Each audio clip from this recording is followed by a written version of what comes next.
Madison understood when the ratifying conventions for the Constitution began, there were many, many Americans, and among them many leaders who had been participants in the revolution, who did not want a strong federal government, who did not want a central government, who believed that the states had fought the revolution for their own independence.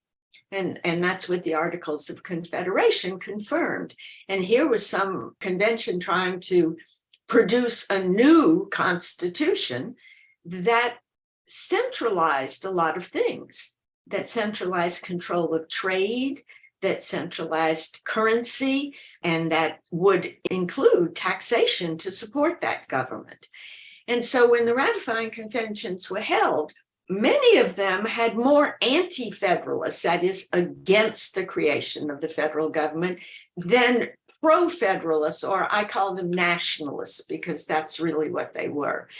And in these conventions, the anti-federalists, what they really wanted was to get rid of the power of the federal government to tax, to regulate commerce, to create a currency. That is, they wanted to destroy the powers that had just been put into the government. But they knew that that wouldn't really rouse the American public.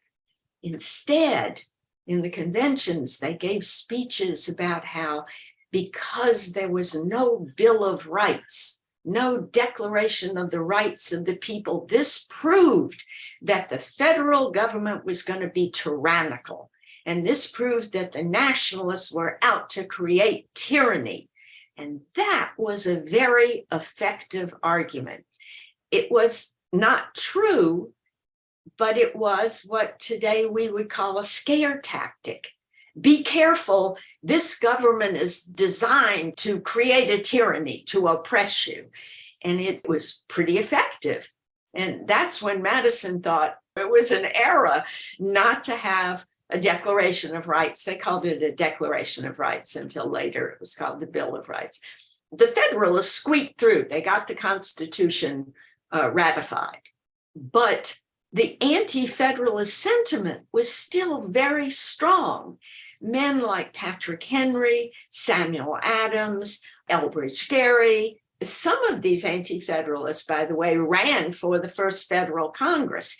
And though the nationalists, the Federalists, that is Madison and his friends, won control over the first federal Congress. They controlled the Senate, they controlled the House, and with George Washington, they controlled the presidency.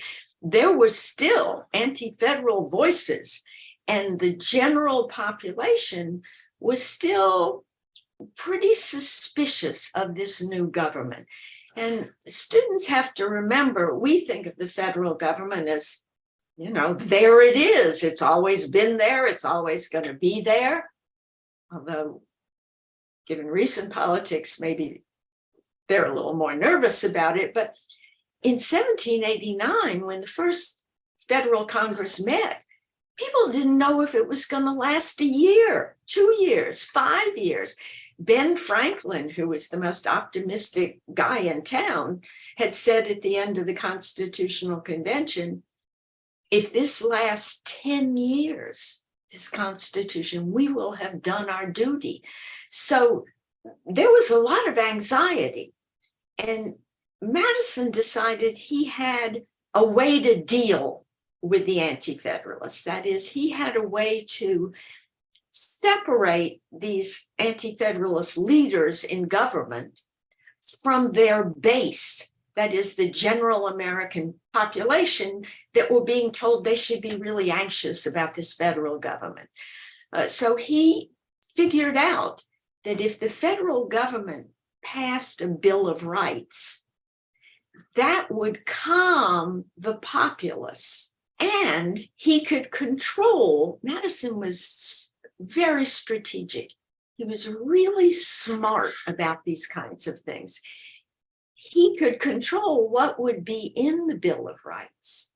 There were 120 proposals for amendments to the Constitution in those ratifying conventions.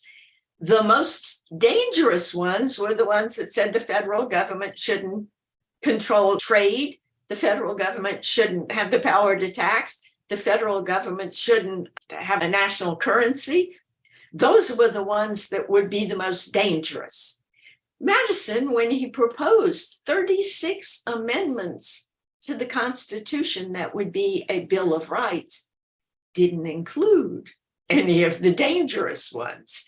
He only included the ones that had to do with what we would call today civil rights. So he thought, if we can pass this, we can preserve the federal government's powers, and we can alleviate the anxiety people have that the federal government was just a plot to tyrannize them.